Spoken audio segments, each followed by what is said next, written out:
name is Michelle and I want to share my story with you. My husband and I got out of $85,000 in debt in a matter of two years and some months. I wanted to show you how we did that in year one while making a household income of $55,000 only. Okay, so how did we come to the decision of deciding that we were going to get out of debt? I just recently got a promotion at my job, and my husband had just been laid off his dream job. Not knowing what to do, being at a loss, and bouncing from one job to the other, my husband decided, well, I have this skill set, I have this knowledge, and I want to start a business. So let me go ahead and start my own thing. I agreed, but in organizing our income, we realized that we had a lot of debt. And that was about $85,000 when we counted everything. Now, this included institutional debt, that's student loans, and then car debt, personal debt, which included, different people that we owed, miscellaneous, medical, and then credit card debt. Of course, like most Americans. So we decided to research what we were specifically going to do in order to get rid of this debt and start our business. The first thing we did was we researched methods of paying off debt in the fastest and most efficient way. And the first one was the avalanche method. The avalanche method seemed pretty good to me. I thought that it was a pretty decent way of getting out of debt.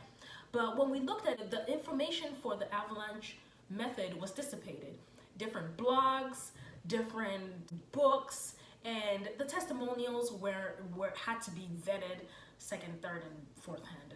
But one thing that attracted us to the Dave Ramsey method was that it was one source. There were several testimonials of how people got out of it, people who made similar incomes to us, and how they were able to do it in a specific amount of time. So we had something to compare to. So I decided, well, the Dave Ramsey method is the best. So what do?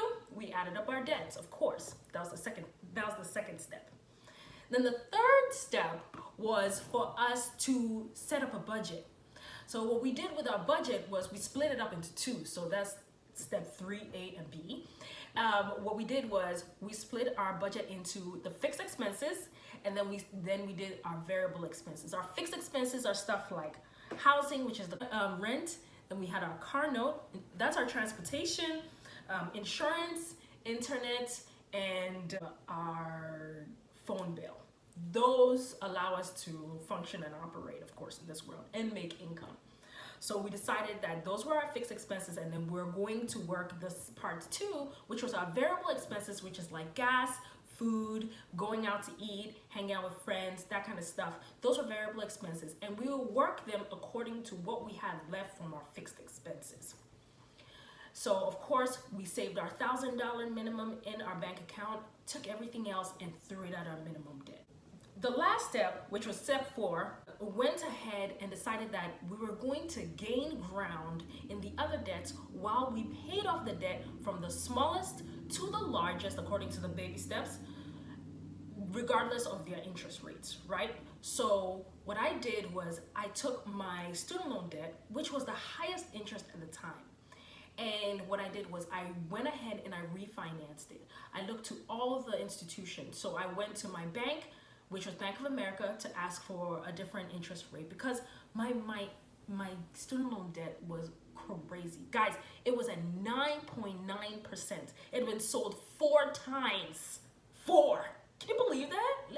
With student loans, I think they're like, it's a scam. It's a scam. I don't know what else to tell you guys. But anyway, the student loan was at 9.9.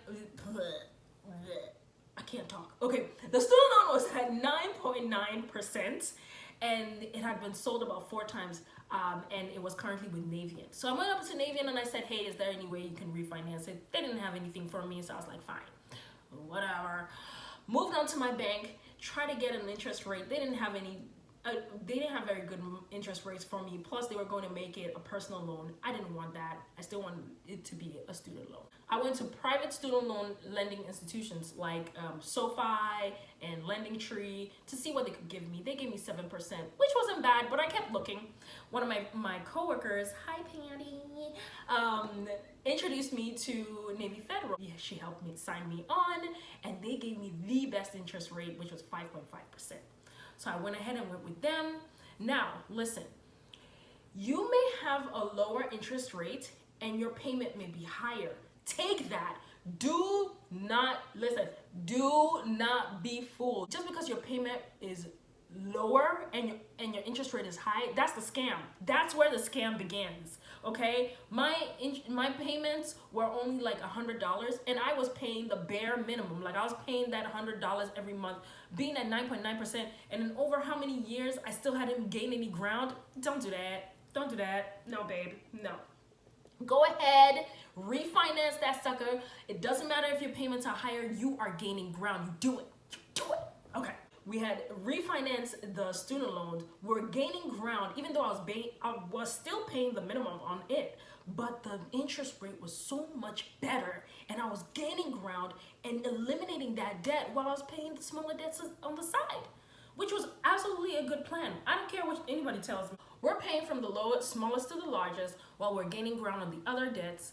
And the last step, which I call 4B, is throwing everything but the kitchen sink. My husband had a large collection of comic books, right?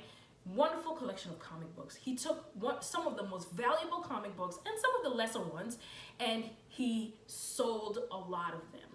And that freed up a lot of the smaller debts. So the $1,000 debts, the $3,000 debt, the $2,000 debts, those ones kept flying off, just in a matter of months, just going, because we were able to sell a lot of this. And even during my debt-free journey, I was still able to do international travel. My sister was graduating from school in England, and I was able to go out there and support her. I was able to, in year 2, I was still able to go see my family in Ghana. That was still possible while doing the Dave Ramsey method. Listen, the Dave Ramsey method, you might think is a little too hard and strict. But guys, when it comes to shedding off the burden of debt, the temporary sacrifice is so much more worth it. It's so worth it. It's a temporary sacrifice. The journey may seem long and hard at that time, but everything comes to an end. So just be mindful of the fact that you are just doing this for a temporary amount of time. And depending on your intensity, the shorter it's going to last. So keep at it, keep pushing, and I'm telling you, you're gonna be debt free.